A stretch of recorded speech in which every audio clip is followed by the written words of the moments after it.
Tonight, weapons trafficking. A Dawson Creek man facing a slew of charges. Hit and run. Police looking for the driver of a Chevy Tahoe. And construction milestone. The fourth generator comes online at the Site C Dam.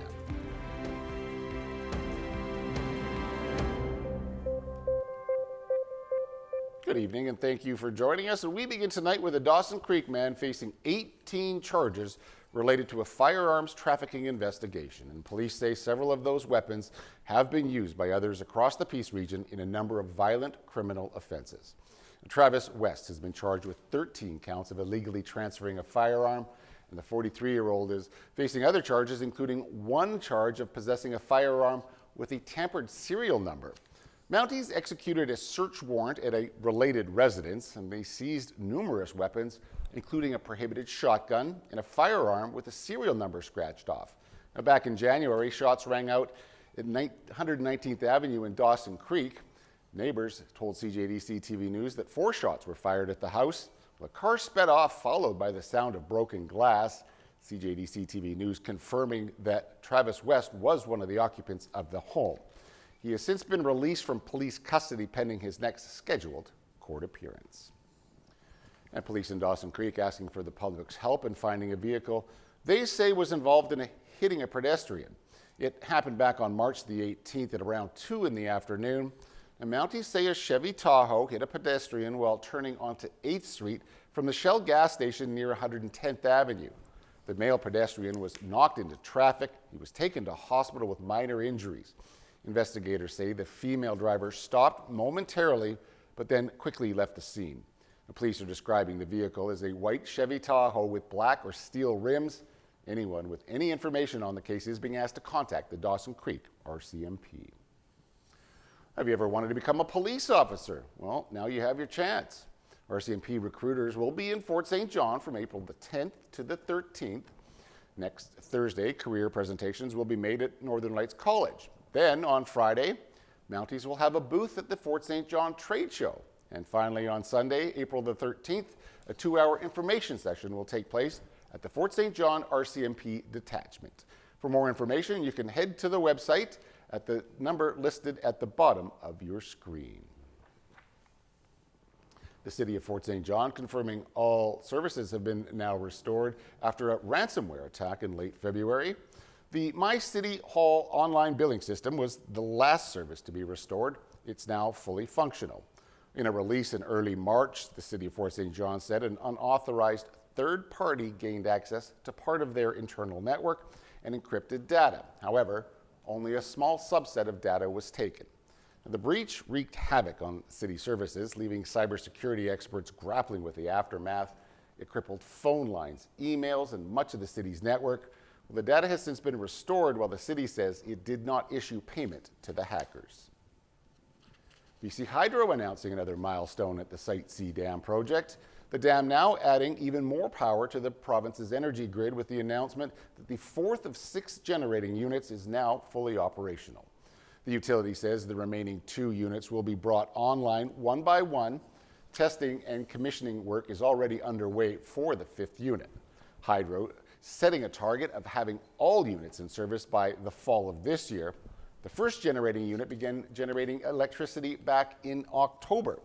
Each unit can provide more than 180 megawatts of power. Once complete, Site C will provide just over 5,000 yearly gigawatt hours of electricity. It will also contribute about 8% more supply to the province's energy grid. The well-being of a youth in government care took center stage at the BC legislature during question period. The opposition Conservatives grilled the NDP on the death of an 18-year-old back in January. And the family of the Indigenous teenager who died while in ministry care is also looking for answers. As CTV's Isabella Zavarizzi reports, her loved ones believe she was neglected.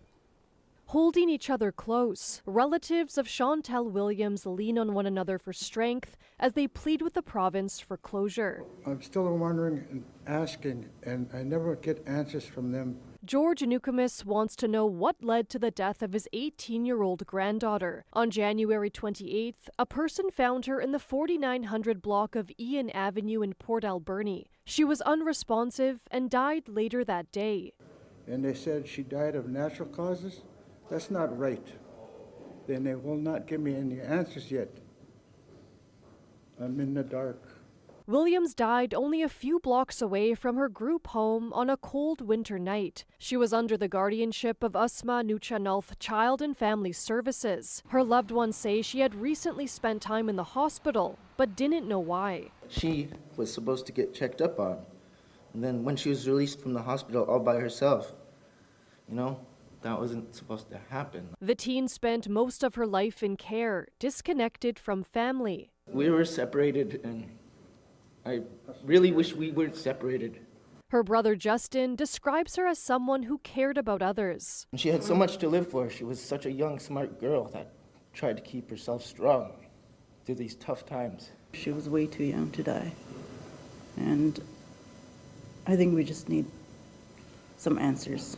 It has been 64 days since Chantal's death. The BC Conservative Party is calling for a coroner's inquest. All too often, these cases are treated like a one-off, when in reality, there's a systemic problem. When pressed for when the family can expect answers, the Children and Families Minister cited privacy laws. I know that can be excruciating. My expectation is that while families are going through the unimaginable, that we are supporting them in any way that we possibly can. The Premier has promised to launch an investigation. Williams' family hopes that by sharing her story, others won't have to lose a loved one this way. Isabella Zavarisi, CTV News. 2 organizers of the so-called Freedom Convoy were found guilty of mischief today. Welcome, Chris. How are you? Chris Barber was greeted by supporters as he made his way into court this morning. He and Tamara Leach were both found guilty for their roles in the 2022 mass protest that occupied downtown Ottawa over COVID-19 health mandates. The judge saying today the evidence showed they encouraged people to remain and join the protest despite knowing the problems it was creating across the city. The pair also facing 5 additional charges that need to be decided. Those include counseling others to break the law, and Barber is also charged with counseling others to disobey a court order. In his role of Prime Minister, Mark Carney said today the old world trade order anchored by the United States is gone. Carney adding, now Canada will lead and fight. And so today, Ottawa announced 25% tariffs on some U.S. automobiles. It's essentially matching the U.S. sucker punch to Canada's auto sector. CTV's Siobhan Morse with Canada's swift response to Donald Trump's global trade war.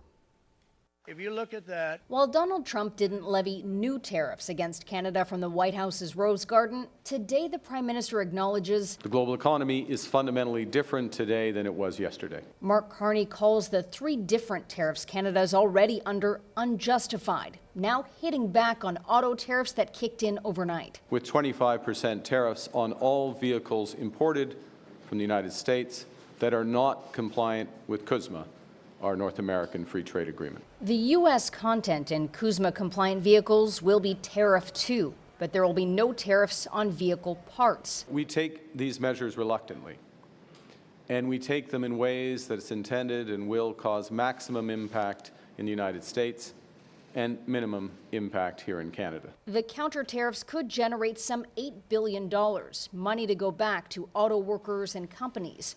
Carney adds the government's working on a framework for automakers to get relief from these counter tariffs as long as they maintain their production and investment in our country. It's an approach that has the support of Ontario's Premier. I think it's a fair response. Even if the tariff on some Canadian-made cars is lower, Doug Ford worries about car makers packing up in Canada to appease the U.S. president. I think the threat's very high. Even at 12.5%, these auto companies aren't making money hand over fist. Auto tariffs already disrupting lives in a big way, with Stellantis shutting down its assembly plant in Windsor for at least 2 weeks starting Monday. This is devastating for us. If it was just 2 weeks, it wouldn't be that bad. But we don't know what's going to happen after the 2 weeks. The company has also temporarily closed plants in Mexico and the United States as it assesses the impact of tariffs.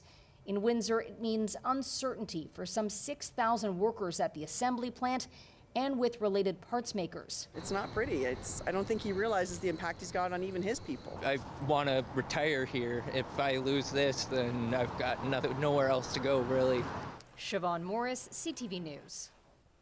And the market tremor that began when Donald Trump announced reciprocal tariffs yesterday only intensified today with stocks crashing. The TSX in Toronto plunged 971 points today, losing almost 4% by the end of the day, while in New York, the Dow sank more than 1,600 points, also shedding about 4% of its value. And it was even worse for the NASDAQ, with analysts comparing the impact to the level of shock seen after the start of COVID-19. Well, to the federal election now, where another Conservative candidate has been dropped from the campaign, this time over alleged social media activity. Don Patel was running in the Toronto riding of Etobicoke North. The party says it removed Patel over comments deemed anti-Sikh. This is the fourth Conservative candidate dropped during this election campaign. And as they've been saying since the election was called, tariffs were front and center once again on the campaign trail today. All leaders addressed the U.S. president and his latest attacks in a global trade war. CTV's Jeremy Sharon has more on how the leaders reacted today. On Parliament Hill, away from the campaign trail today, Prime Minister Mark Carney unveiled Canada's retaliation plan to Donald Trump's latest attack on Canada. We'll be responding by matching the U.S. approach, with 25% tariffs on all vehicles imported from the United States that are not compliant with CUSMA. Canada is retaliating not against reciprocal tariffs announced yesterday, which we avoided, but to auto sector tariffs that came into effect at midnight. Every single dollar raised from those counter tariffs, our counter tariffs, which could reach around $8 billion before remission, will go directly to our auto workers and the companies affected by those tariffs. While on the campaign trail today, it was all tariff talk. In Kingston, Conservative leader Pierre Poilievre pitched a measure to incentivize the purchase of Canadian cars. A new Conservative government will eliminate the federal sales tax on Canadian-made automobiles. Poilievre says the move could save Canadians around $2,500 on an average car purchase, and he's pushing provinces to eliminate their sales tax too. Everyone who's looking to buy Canadian, to support Canadian workers, will be able to save money as a result of this announcement. While NDP leader Jagmeet Singh promised to bring back measures used in both world wars in Ottawa today, pledging to launch Canada Victory Bonds. This is an opportunity for Canadians to invest in our country. In fact, during the World War, Victory Bonds raised more revenue than taxes because Canadians were so committed to doing their part. Singh also promised an infrastructure and procurement plan that would prioritize Canadian products and promised to expand employment insurance. We need to have an EI that covers more of workers' salaries so they can actually pay their bills, pay their mortgage, keep food on the table. And that's got to be job number one today. And Bloc Québécois leader Yves-François Blanchet said today Quebec needs to have a voice at the table when it comes to tariff negotiations. While Green Party co-leader Jonathan Pedneau said today, now is the time for Canada to diversify and step up on manufacturing. Jeremy Sharon, CTV News, Ottawa. Canada's most expensive and technologically advanced submarine is finally back in active duty. Canada's Navy says the HMCS Cornerbrook is ready to patrol the Pacific coast. It comes after receiving $715 million worth of repairs and upgrades. The sub had been out of service for the past 14 years after running aground off the north coast of Vancouver Island in 2011. Now, after months of sea trials, the Cornerbrook has officially been deemed ready to defend. NATO foreign ministers gathered in Brussels today amid a push by the United States to get members of the military alliance to spend more on defense. We know that the United States is a staunch ally in NATO. I had a very good meeting with the President, Vice President Trump, but that commitment comes with an expectation. Secretary General Mark Rutte said pressure from the U.S. President prompted a surge in defense spending across Canada and Europe that hasn't been seen in decades.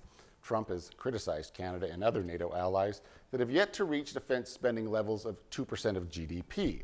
And U.S. Secretary of State Marco Rubio repeated a call for a much bigger buy-in. We do want to leave here with an understanding that we are on a pathway, a realistic pathway, to every single one of the members committing and fulfilling a promise to reach up to 5% of spending. That includes the United States will have to increase its percentage.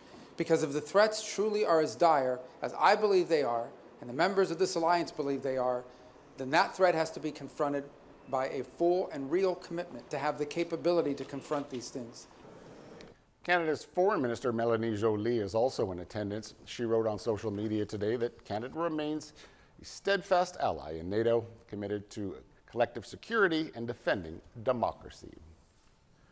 All right, please do stay tuned. I have an absolutely fantastic weather forecast coming up for you, but as we head to break, today's closing market numbers.